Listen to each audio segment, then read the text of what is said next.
Good morning. Hello, my name is Mr. Abbott. Welcome to Ken Stimpson Sixth Form Virtual Induction 2020. This is going to be very, very different. For a start, I'm at home. This is not school, but I am going to attempt to deliver the same induction assembly I would normally deliver if I was sitting in the assembly hall in front of you. But the first thing I'm going to have to do is share my screen. So you should be able to see what I'm displaying on the screen. That's the presentation I'd normally have in the assembly hall. And what I'm going to do over the next half an hour or so is talk you through what life will be like for you when you join us in September, and explain, obviously, the differences from being in Year 11, and hopefully what you can look forward to when you join our sixth form. So most of you will know me. My name is Mr. Abbott. I'm aware that we will have some new students joining us. You are very welcome to Ken Stimpson. In normal times, and these are far from normal times, but Mr. Irwin, the principal, would like to come and welcome you as well. He will see you in September, but obviously he doesn't reside in my house and therefore is not in my home office with me, but he will come and see you in September and obviously welcome you formally into the school. But we do welcome you back, or we welcome you to Ken Stimpson for the first time. I am an assistant principal at the school and head of sixth form. I've been doing this role for several years now, and it's a great privilege and honour for me to leave a sixth form. And I'm going to explain why and explain obviously what you can look forward to. I think it's worth starting by saying we do miss you. This is certainly not how we would like to have post-16 induction. Post-16 induction should have started last week and should have finished today. We would have had the Year 11 prom this Thursday. And obviously, due to these greatly uncertain times, we can't do those things. We have attempted to push out induction work much earlier. I'll explain that in a few moments' time. And we're trying to do things differently, like this virtual assembly. But it's not what we would have liked, and we would have liked to have had you in school to meet your teachers face to face and to carry out our normal induction with the customary Abbott barbecue. We'll do some of those things later on in the year. You know, hopefully there will become a time where social distancing will be relaxed and we can get back to the old normal. But for now, we're going to be doing things in a very different way. But there is some good news at long last. So a small smidgen of good news. And that is that from September, the government have announced that all students will return. And so we are expecting a bit more normality in terms of post-16 lessons. I was very pleased about 2-3 weeks ago now to welcome back Year 12 into school on a Friday. And we are actually running an hour of normal Year 12 lessons with our teachers in school. So we've already started to bring the sixth form back, along with some of Year 10. But the plan very much, as the Prime Minister said earlier on this week, is that we will have full school return from September with full post-16 lessons going on. But hopefully we are seeing a bit of light at the end of the tunnel. So I mentioned the transition summer work. That has already been sent out. I asked at the end of April for all faculties to push that out to our existing Year 11 students, and those external students should have had that work sent to them via email or via post. If you haven't got it, please contact me. I'll give you my details at the end of this assembly. We put it onto Connect for our students. So if you've not been checking your Connect very frequently, probably a good time to do so now. That work obviously should be completed over the summer, but it's a good idea to get it out of the way now. And while staff are still in school, it's a chance to contact them and obviously ask any questions. Many heads of faculty also sent some welcome emails, formally welcome you onto their courses. I know I did that for my economics students for next year. And I should point out, this is not optional. No, this is a compulsory task. It will actually be your first assessment when you join the sixth form in September.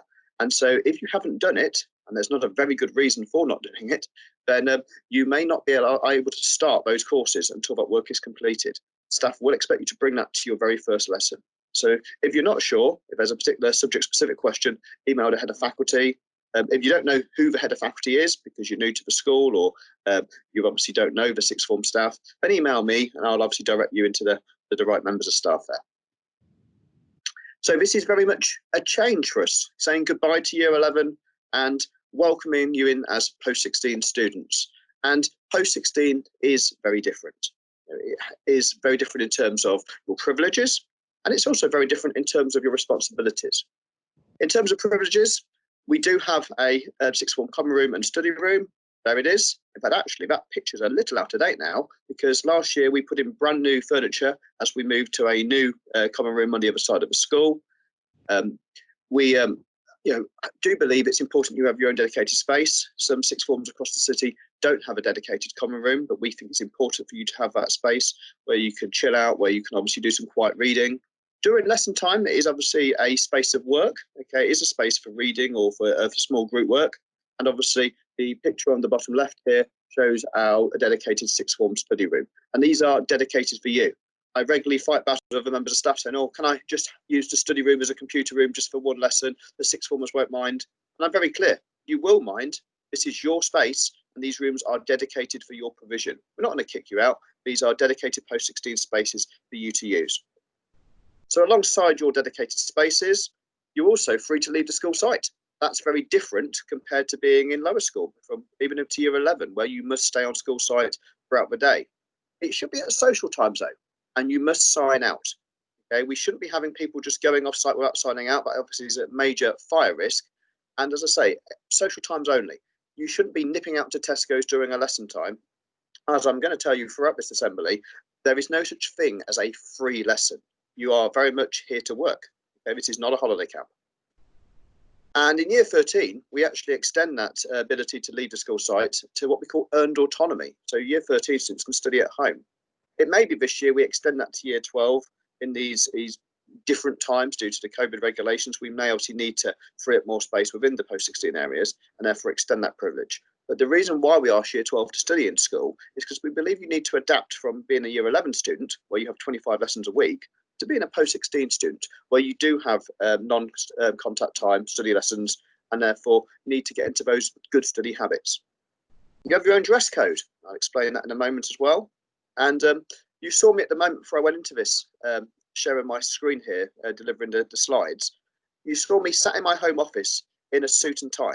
Now, I am going to go into school later on. This is not normally how I dress when I'm lounging around the house, but I do believe it's important that we obviously understand what that dress code means and why it's important we fulfill the expectations of the dress code. And I think something that when you talk to sixth formers, what they do say is the teachers do treat you very differently as a post-16 student, and lessons certainly have a very different dynamic compared to lower school classes. There's a bit more banter, there's a bit more obviously relaxed environment. However, the same expectations apply. And so I come to my famous Uncle Ben quote from Spider-Man, with great power comes great responsibility. You are given that responsibility, that additional power, but you need to fulfill it. You are role models, and we expect you to live up to that. We expect visitors of the school to be able to compliment our sixth formers and say what great role models they are. And only 2 weeks ago, the local MP, Mr. Bristow, came into school, and he met with some of our sixth formers on their first day back into school. And he's written a letter to the school complimenting how responsible those students were and what good role models. And that's the sort of letters I like to read. I like people to understand that our sixth formers are almost the very peak of our student body, and therefore somebody we should look at. So just a few comments there from the last time the school was Ofsteded. The sixth form came out very well from that Ofsted. The school received a good, but the sixth form not only received a good, but some glowing praise there. They praised us for our mature attitude of your studies, the outcomes being good and improving. And I should point out they've continued to improve since that Ofsted inspection. They complimented how your teachers always try the best for you, and how the enrichment opportunities are varied and further improved since that Ofsted inspection. So we do get brilliant exam results. Okay, anybody who attended the post-16 opportunities evening back in November will have remembered I spoke about how some of our students achieved very, very outstanding results. Thomas over here on the far left achieved straight A stars in his A levels. We've had other students on here who achieved A's and B grades or A star grades and went on to some of the top universities. And we have had students go on to Oxbridge in recent years, going on to Cambridge University. We've had students going on to many of the Russell Group universities. Olivia here in the middle went on to Durham. Ben's over at Loughborough at the moment. Charlotte and Bellagio are both at Leeds. So this is obviously something we're very proud of. We've raised expectations across the school. And we measure this, something called the ALPS thermometer, the A-level performance system. And we have been consistently a red hot school over the last 3 years. Okay, that puts us in the top 25% of sixth forms across the UK. And that's based on progress. Okay, so all of you will be given a target grade based on your GCSEs, or I assume now your centre assessed GCSE scores. And from that grade, we can generate your expected grade in the sixth form. And our students not only achieve those expected grades, but typically exceed those grades. Something I'm very proud of. But we're not going to let those high standards drop, and we expect you to join us and obviously live up to those expectations, to want to achieve the very best. The sixth form's not just about results, though. Obviously, that's important. But when you leave us and go on to university or employment, you'll want to look back at some of those happy memories. And a part of my job and Miss Kingston's role is obviously to make sure that we are providing the other side of being a sixth form student, the personal enrichment, the opportunity to develop your skills and interests, and also to have a good time. Okay, hopefully you will see students on there with big smiles on their faces, enjoy themselves. Some of those are at sort of end of year leavers events. Some of those are sort of social events we do as we go through, including hiring at Activity World. That was a strange one when the sixth form said they wanted to do just let loose. And so after their internal exams, their PPEs, they hired Activity World, and you can see had a great time behaving as though they were 5-year-olds, tearing around there about 8 o'clock on a Sunday evening. We are very proud in terms of our opportunities we provide for students, whether that be in terms of going on to university or high-level apprenticeships. And we have good relationships with employers. Over the course of this year, prior to lockdown, we'd brought in at least 4 different apprenticeship providers who were coming into assemblies, talking to our year 12 and 13 students about how they can obviously go on to opportunities within the workplace without necessarily going to university. So your life at Kent Stimpson Sixth Form is very much a stepping stone to your chosen career. If you obviously have a goal in mind, we will help you achieve that goal. And if you're not sure you want to do, we've got very highly qualified staff, particularly led by Mrs. Eyre, our careers lead, who will obviously help you achieve those career goals. And I've already touched upon some of this. The majority of our students are now achieving offers and progressing onto their first choice universities, including those leading Russell Group universities, and obviously preparing you for full-time employment. So really important, a key part of what we do at the Kent Stimpson Sixth Form. So I think hopefully I've made it clear that you are joining a good sixth form, a very good sixth form, but I think we want to make it even better. We want to obviously make this outstanding, okay? A truly top 5% sixth form, not just top 25% sixth form. People say it's good. Well, is that good enough? I want it to be the very best. And actually, some of you may know that my own son's coming to Kent Stimpson in September. He's joining year 7. And I want him to be able to progress through the school and to join the sixth form as somewhere which will be seen to be the best sixth form in Peterborough. So how do we get there? How do we improve it further? Well, we're going to continue to focus on those high standards and the positive attitude to learning, which I think we've already got. And we're going to continue to develop your skills, skills for life and being prepared for that world of work. So those high standards are something that I will never let go. My sort of official title is Post-16 Raising Standards Leader rather than Head of Sixth Form, although not everybody outside of the school understands what a Raising Standards Leader is. But as Raising Standards Leader, my job is to make sure that we praise your successes, we focus about excellence being our expectation, and obviously not allowing people to fail. Any underperformance we will challenge unapologetically. I'm not going to just stand by and let you underperform, and I'm certainly not going to let you fail. Nobody has failed an A-level within Kent Stimpson for the last 3 years. Hopefully this summer that will make that 4 years in a row. Okay, we have very, very rigorous procedures in place to make sure that students underperforming are supported, okay, are challenged, and if need be moved upon other courses. But what we will do is make sure we get you on the right courses in the first place. And hopefully our application process has obviously led to you being selected onto the courses that you're going to succeed upon. We've had some very honest and frank conversations about, are you on the right courses? Is it better to choose an A-level or a vocational programme? And I'll continue to have those conversations with you when you join us in September to make sure over the first month, we've definitely got you on the right courses for you.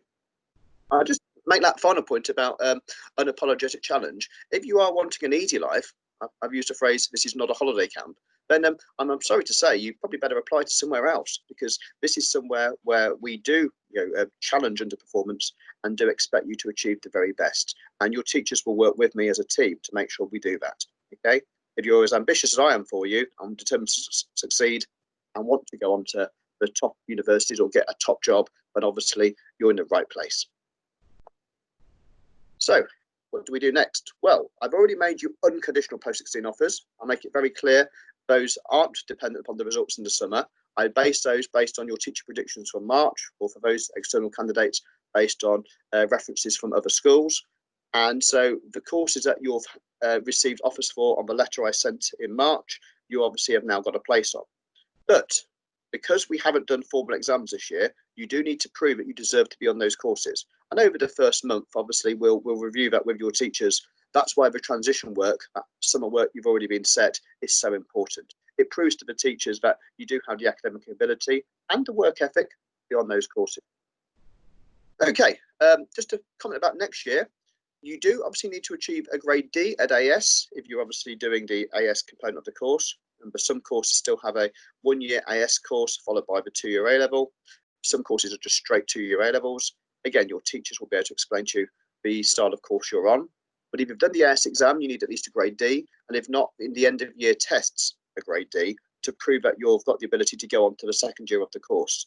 The second year of the course is obviously harder than the first year, so we need to make sure you're not going to drop off and fall into that U grade category. As I've already said, people are not failing courses at Kent Stimpson. We don't want that to change. Likewise, if you're on a vocational programme, you should be working at a merit level. And again, that means you're not in danger of just dropping down to a pass and even worse, dropping off the edge. Okay, so we should be working at least a merit level or a grade D at A level as we go on to the second year of the course. But you can't let your standards drop as you get into the sixth form. You need to make sure that you're working consistently throughout the 2 years. In the unlikely event, though, that you are not going to achieve a grade, but obviously we will have to look at withdrawing you. And I make, again, no apology for that. A U grade stays with you for life. I'm currently applying for a master's degree, and I was asked to scan my certificates in to the university, to Coventry University. And that means I have to provide evidence of all the qualifications I've achieved, right back to my GCSEs and A levels. And if I have grades on there that I'm not particularly proud of, that grade D I've got at A-level maths always sticks in the claw a bit amongst the A grades I got in my other subjects, but I have to still declare that grade. And likewise, if you fail a qualification, you need to put that in. The U grade you receive on that certificate still needs to be submitted on employment applications or on UCAS forms for university. You can't just ignore it and think, oh, we'll miss that one off.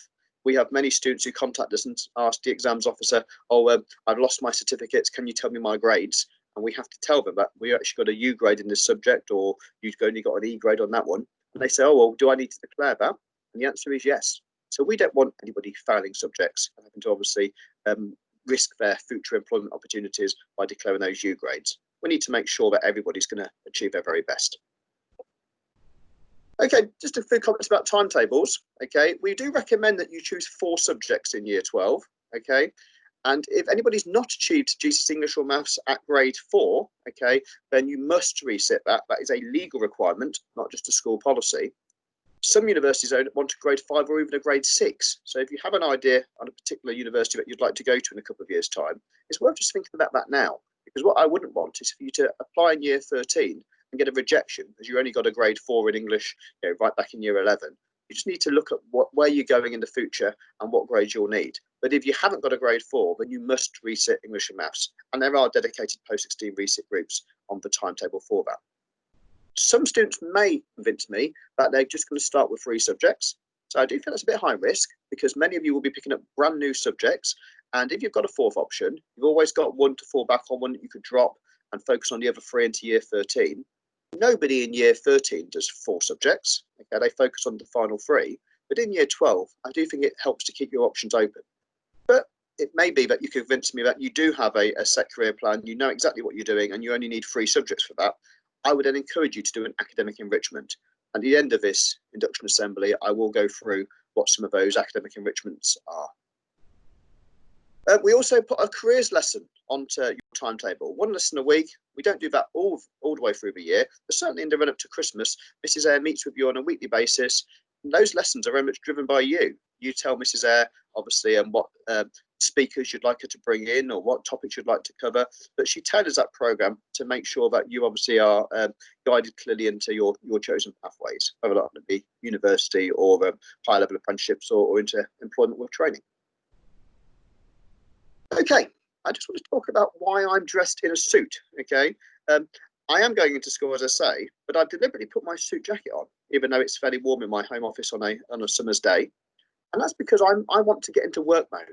Okay, there's a phrase I like to say to the sixth form students: dress smart, think smart. Okay, there's a quote there from the New York Times and said, wearing smart clothes for work, and for all of us this is work, okay, can assist productivity significantly. It helps tell the brain you are at work, act like you're at work. work like you're at work. Okay, and this came from a study. Okay, there's the quote there, about workers being asked to wear a science lab coat, and even though they were just putting on a one particular item of clothing, they actually found that their productivity increased. And there was a similar study that Harvard University did, where they asked people, women particularly, to wear lipstick before they went in to do an exam. And just by putting on the makeup, putting on the lipstick, they actually performed better. And I did have a student a few years ago now in the sixth form called Amatai, and he actually put a suit jacket on before he came to set his exams. And obviously the exams are sat in the summer. That seemed a bit of a strange decision. But he said, no, I want to get into my exam mode. And actually, this was before I'd read this study, but I can now fully understand that what he was doing was exactly spot on. So I don't wear a suit when I'm out and about, okay? But I certainly do every day for school. It's about having the right mentality. And therefore, we do expect you to dress smartly for the sixth form. So we have our own dress code. You are role models within the school, and therefore the way you dress will be looked up to by the lower school students. And we need to make sure that therefore you are dressed appropriately. Clearly, I shouldn't even have to say this, but clothing should be clean and in a good state of repair. We don't want people turning up in holy clothing. But we need to make a decision on whether what you're wearing or your style of hair and so on is appropriate. And again, I make this unapologetic comment that I will send people home if their clothing's not appropriate, if their hair colour isn't appropriate. Okay, I don't think our post-16 dress code is extreme. I'm going to go through it with you in a moment, but it's important that you obviously sign up to that when you join. So if it's not appropriate, either me or Miss Kingston or one of your tutors will send you home. So on the left-hand side of this slide, you can see what is allowed, and on the right side, what's not allowed. Okay, basically, we're looking for smart business clothing. That does require the lads to wear a tie, or the ladies, if you want to wear a tie. That's when obviously we've brought in for the rest of the school now, where everybody has to wear the tie and eventually the school blazer. And therefore, we had long debates about whether or not post-16 students should wear a tie. Mrs. Eyre would argue that in the business world, she works with many employers, ties are becoming increasingly uncommon now. You see people in the House of Commons without a tie. However, we felt that if we're asking students of a lower school to wear a tie, then obviously the sixth formers should also wear the tie too. The caveat there, though, was members of staff were not wearing ties a few years ago. Most were, but some weren't. So Mr. Owen said, okay, fair enough. We'll make sure everybody wears a tie. Okay, so certainly for gentlemen, we'd expect a collar and tie. Okay, not polo shirts, but a formal shirt with a tie. For the ladies, a smart top or blouse. Drinker. In terms of other wear, okay, appropriate jewellery, that does mean you can have piercings, but again, it should be discreet, really. We're not looking for big hoops through your nose or those massive sort of big things in your ears that make your earlobes expand massively. It needs to be obviously sensible, as though you would be working in a fairly formal office. Smart shoes, okay. Again, we're not looking for trainers or flip-flops or floral boots, Doc Martens, none of those, please. Smart coat, and hope you can still see me. I'm holding up to the camera my lanyard here because you also should be wearing your lanyard. You will be given a lanyard, which also is a swipe card for signing in and out on the touchscreen when you come in. It's something we ask sixth formers to use on a daily basis, and you must have that with you on a daily basis. You're also not allowed into any exams without your lanyard, because your lanyard is your official ID. Because you're not in a formal uniform like the rest of the school, we do need obviously to identify who you are and make sure obviously you're one of our students. So those things are I think relatively straightforward. Just going through some of the no-nos though. Certainly there should be no jeans, no jogging bottoms, unless you're doing some sort of sporting opportunity. Maybe the sports leaders course or the level 3 sports course might obviously require you to be in PE kit, but that should be for those lessons, not worn around the campus permanently. We're certainly looking for any t-shirts or any sort of offensive logos. No unnatural hair colours. Again, you are role models, so it's difficult for us to say to students lower down in the school, oh, you can't have purple hair if we have a sixth former walking around with purple hair. Okay, there's no issue with you dyeing your hair, which sure many staff do, but you need to obviously dye it natural colours. And some of you, particularly if you start for year 14, will reach the age where you legally can get tattoos, but they need to be covered, please. Okay, no visible ones. And I did have a student who caused an issue when they went across to Queen Catherine Academy, where we have some shared subjects, and they had visible tattoos and caused quite an argument across there. And their head sixth form and I both fully agree on this one. not acceptable for tattoos to be on display. Again, it sets the wrong message out to the lower students. And again, if I take this analogy about you and the staff have a very similar dress code, we wouldn't expect staff to be walking around with tattoos on display. I've mentioned footwear already, no hoodies or tracksuit tops again. And the final point at the right-hand side is important. Really, no hats to be worn around the school, but also no headphones, no mobile phones. If you're in your common room, that's fine.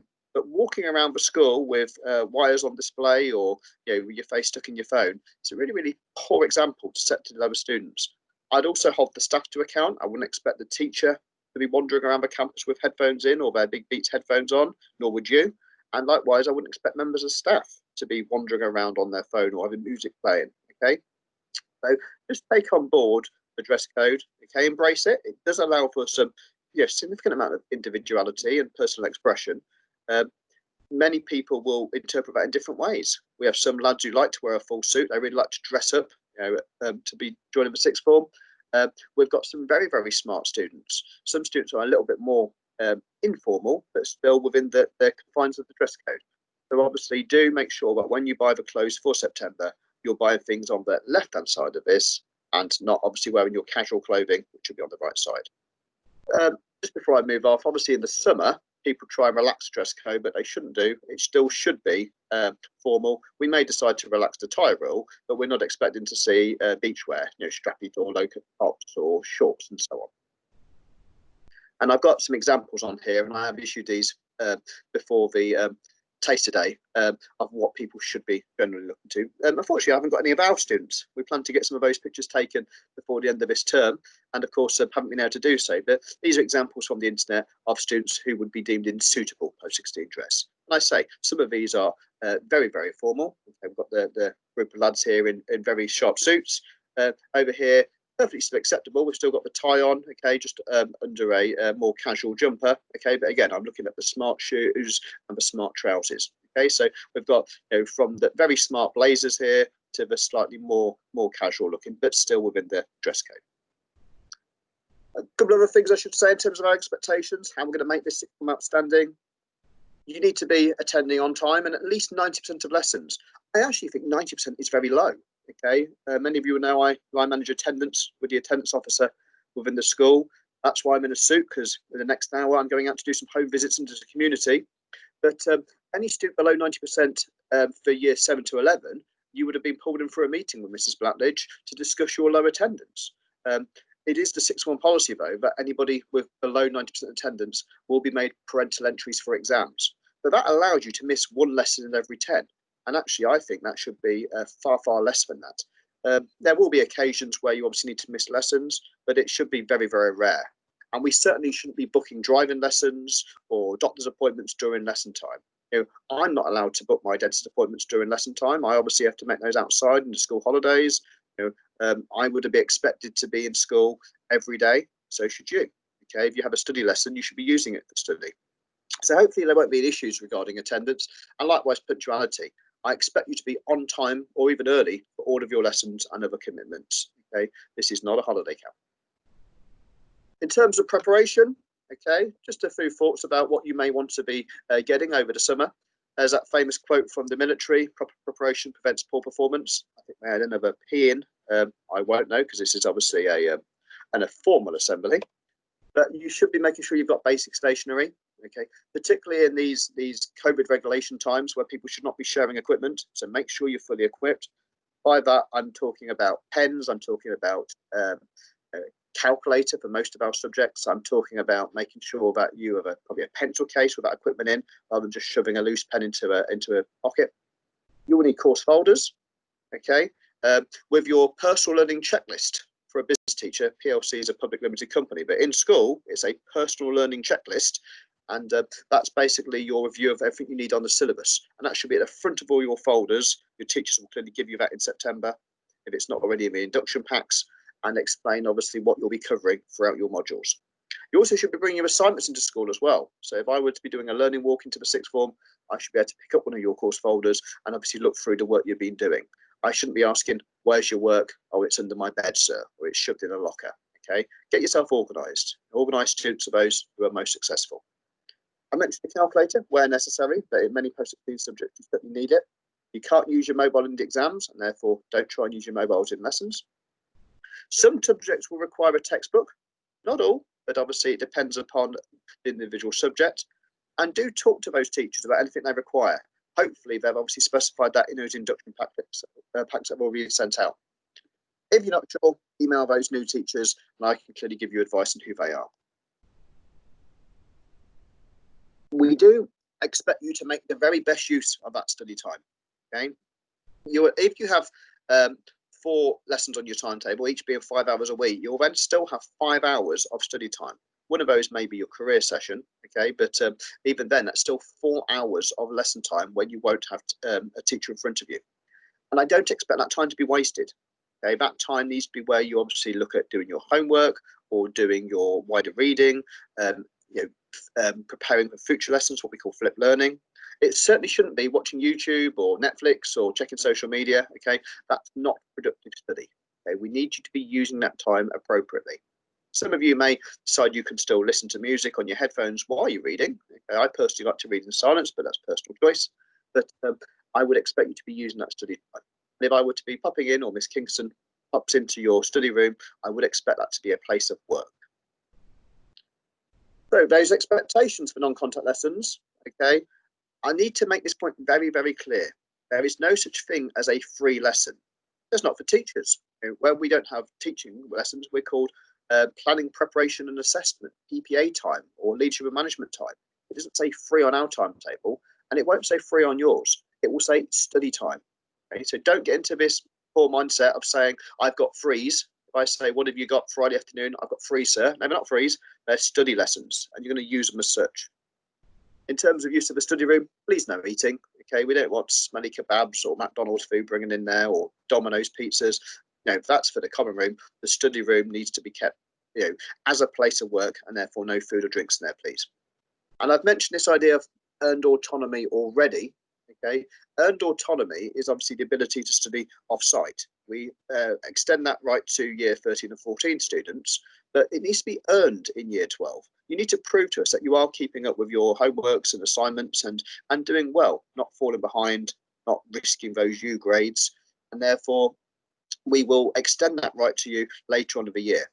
But there is a but this year, as with many of these issues. Due to the COVID regulations, we may obviously need to have more social distancing within the study room and therefore allow more people to study at home.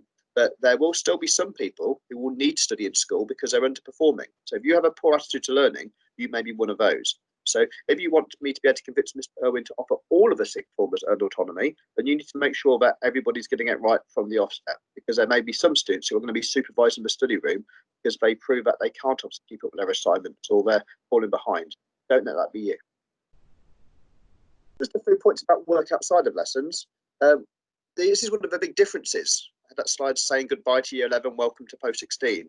Well, when you say goodbye to year 11, you do say goodbye to a lot of the spoon feeding, where this idea of the baby being spoon fed by its mum, or the idea here is that in year 11, you're almost told exactly what to do. And this year, we've even given you dedicated after-school lessons, Unit 6, where you turn up every day, and it's almost done for you. Okay, in the sixth form, there's far less of that.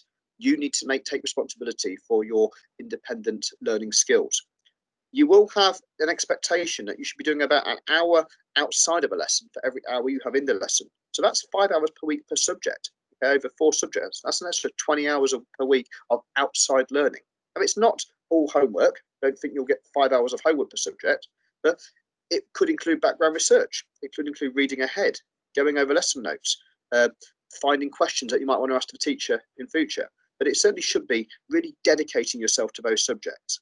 If you speak to those students who've got the very, very top grades, okay, this is what they do. This is what outstanding post-16 students do, rather compared to those who sort of just scrape through. I do this as a member of staff. I read newspapers. I read The Economist. I have to keep up to date with my subject. I watch the news and documentaries. Okay, this is what I would class as my outside of lesson work. That's helping me prepare my subject. At the current time, the business world is changing by the day. I need to know that in order to teach business lessons. So if you were a business or economics student, I'd expect you to be doing the same things as me and to be really immersing yourself in your subject. Similarly, if you're a biology student, you should be reading nature or biological journals. If you're studying maths, you should be practicing problems and obviously looking through the syllabus content. These are the sort of things that outstanding students do. Warning about paid work. Okay, some of you will have got jobs over the summer. Okay, there's obviously a difficult time in the economy, but certain sectors appear to be doing very well. I've seen so many of our students now got new jobs in retail as the supermarket's been calling out for staff. It may not be quite as good in hospitality. There may not be as many jobs in pubs and restaurants over the next few years, but many of you will be finding paid work. And I welcome that. It does allow you to develop your skills alongside earning some valuable cash, but beware, okay? There's a study here, this is quite an old one now, from 2001, but the Department for Education Skills, as it was called then, did a study into post-16 students and part-time jobs. And it found that in all examples, all paid work tended to have a negative impact on examination results, but it wasn't too bad, negligible, unless students worked long hours. And what we defined long hours as more than 15 hours per week.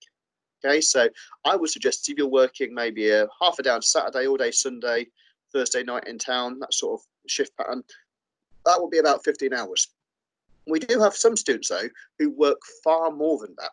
And I've had some very tough conversations over the years, formerly as a head of faculty and recently as head of sixth form, with students who seem to think that they're full-time employees and part-time sixth form students. Wrong way around. Okay, that's not how it needs to be. You need to be a full-time student and doing a little bit of part-time work. We do have some poor employers across the city who put pressure on our students. I've spoke to some on the phone in recent years, but we do need you to stand up to those employers, particularly on a 0 hours contract where you don't have set hours and say, I'm sorry, I'm not coming in. I've got to revise for my PPEs, or I've got to make sure I stay up to date with my BTEC assignment.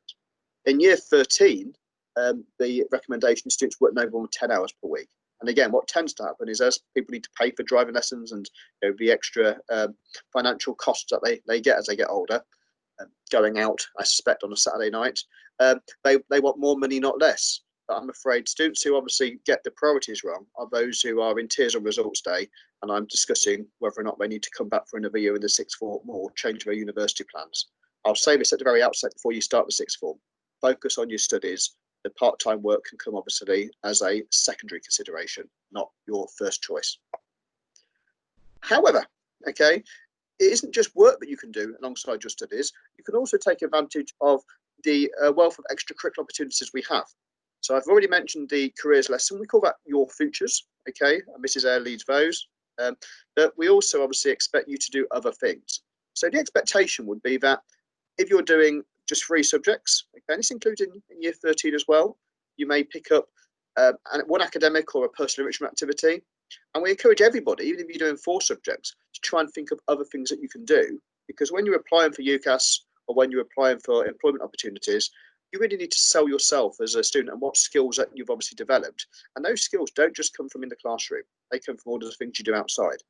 I'm going to conclude this induction assembly by just talking about some of the other things we offer, many of which I'm very, very proud of.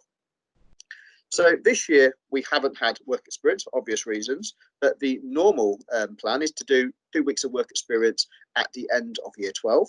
Okay, you work with Mrs. Eyre on obviously securing those work experience placements in your careers lessons. Some courses, such as travel and tourism we've had over the last couple of years, childcare, have had work experience built into the courses. Okay, talk to your teachers about that. But alongside that, you may obviously gain work experience from your part-time jobs that I've just spoke about. Remember, though, not too many hours of part-time work, please. It may be you develop cultural opportunities, and we have students going on conferences. We have various trips organised by the Performing Arts Department, visits to galleries, lots of opportunities there. This year, we took the entire sixth form around the Houses of Parliament, organised by with our MP, Mr. Bristow, and we then did a trip to various museums. I went around the Natural History Museum with Mr. Wolge and various students. We had other groups going around other museums. So a chance, obviously, to see some of the culture within London. There's opportunity to be involved in school council. And obviously, we may have a future head boy and head girl amongst us. And that looks great when you do your UCAS applications or employment letters. And of course, we have a massive amount of support for university applications. And Mr. Wolge is our dedicated UCAS lead, who obviously will support you there and help you get into those universities of your choice. So just to finish off, going through some of these, obviously we'll talk more about this in September. But in terms of academic enrichment, we have the EPQ, equivalent to an AS level in its own right, a formal academic qualification. I encourage students to think about that maybe in year 13 as you develop your independent learning skills far more by then. But some students in year 12 may want to look at the EPQ if they feel they're ready. We have Young Enterprise. That's something I've led over the years at the school. Very, very proud of our Young Enterprise programme. We have been consistently the best school in Peterborough over the last decade. Not so much this year because obviously we had issues obviously with the COVID, but I plan next year to reclaim our title, steal that back from Kings and make sure we lead you on to those regional finals.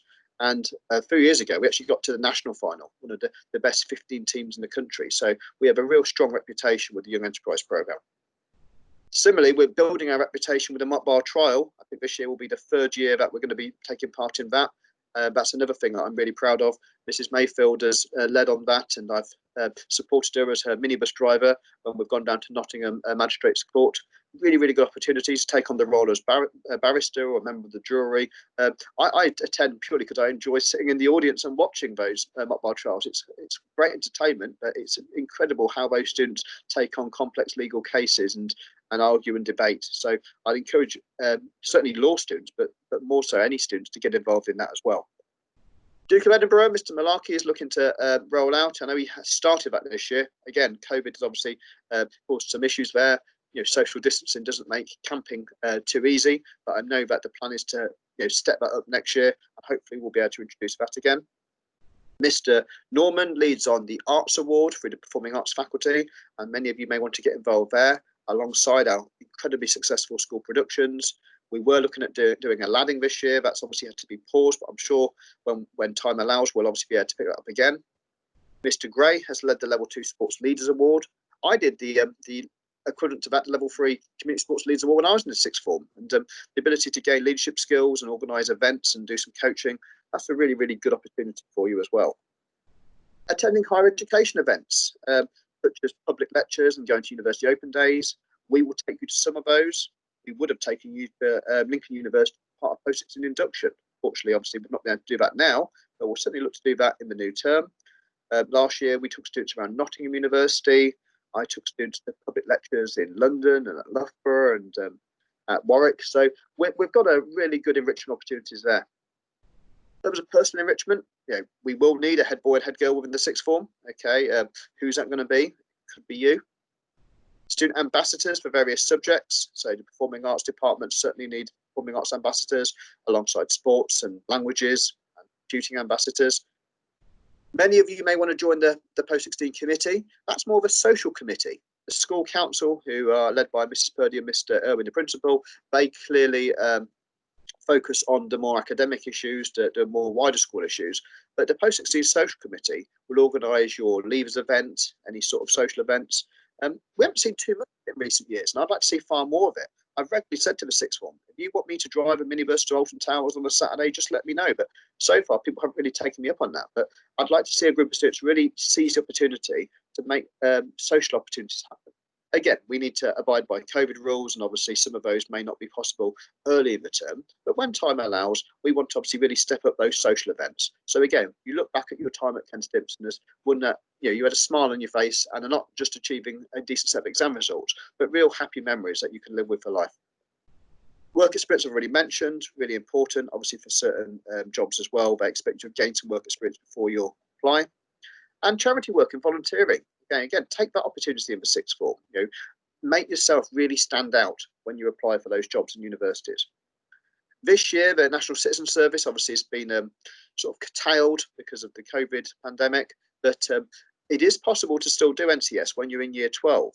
Once you turn 18, it's too late. So you still have one more opportunity to do it. So if your plans this year were disrupted, maybe you'll be able to do the expedition next year and obviously get involved on that. And if you can, I really encourage people to do that. In my view, everybody should do NCS. It's a really great opportunity, incredibly good value for money. International buddies, we do obviously have exchange students regularly in the sixth form. Last year we had students from Spain and China. Over the years we've had Spanish students. It's been a really good opportunity for students to learn about other cultures, and I'd encourage you to get involved with that. Again, Mrs. Eyre leads on that opportunity. And last year we had a peer mentoring program, and that was really successful as well. Students work with a wellbeing team to develop their skills, working with younger students. So a whole wide range of opportunities for you. And I really do want to see Year 12 taking advantage of what we offer, not just within the lessons, but all that range of enrichment activities. Oh, and I've just got a final one, school service, helping out within other departments. Okay, final opportunity that you may have. A couple of just photos just to illustrate some of those. I'm particularly proud of this one. This is Dynasty from 2 years ago, who came third in the Young Enterprise National Final. Okay, I expect the team to go on in the remainder of my career to obviously equal that achievement. Okay, and hopefully that'll be a team from Ken Stimpson.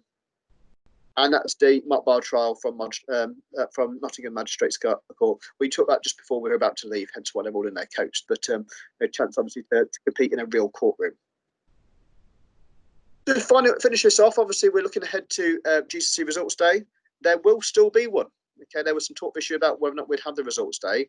We're currently reviewing how we're going to make that work, because clearly it needs to be socially distanced and COVID compliant. But you obviously will still be able to come into school to collect your results. At the moment, it's likely it's going to be maybe on an appointment basis with slots of time. So people signing up between 8 and 8:30, 10 and 10:30, and so on. So you have a set time to come in. But more information will come out from the exams officer as those arrangements have been finalised. But there will be a results day, and I will be in school on that day and on the following day to meet with students who obviously want to discuss their results and to help that impacts upon their courses. I must go back to an earlier point I made, though. Your offers on courses are unconditional. I've made you offers based on your teacher predicted performance from March, and therefore, even if you are a little disappointed on results day with the grades that the exam boards award you, we have still obviously secured your places on those courses. And my final slide. Okay, this has been a very different virtual assembly this time than how I'd normally do it, and I can't take physical questions, but I welcome you to ask me any questions via email. Miss Kingston, our excellent post-16 support officer, will also support you. So if you have any pastoral questions that you feel you don't want to ask me, but you prefer to ask her, our email addresses are on that slide.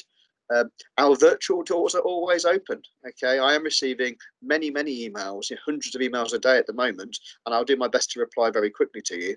But please get into contact. Don't just stew on things over to something I really wish I'd asked about. Please contact us. It may be I direct some of those questions to heads of faculty and say, actually, the class teacher's best to advise you on that one. But certainly contact us or contact your teachers directly if you've got any questions. So, how's that? Just under 50 minutes. Quite a long assembly, but important information. I've had a number of questions emailed to me, which hopefully I've answered in that presentation. And if I haven't answered anything, do contact me. You'll see me in September face to face. By then, I expect to be clean shaven and with shorter hair, but it's been rather interesting 3 months. Hopefully, we'll be back to a bit more normality in September, and I'm really looking forward to helping you achieve those excellent academic results, developing your enrichment opportunities and your skills, and helping you achieve your dreams of going on to university or higher level apprenticeships and employment. Okay, we're going to have an interesting journey together over the next couple of years. It's going to be great, and I look forward to seeing you in September. Bye bye.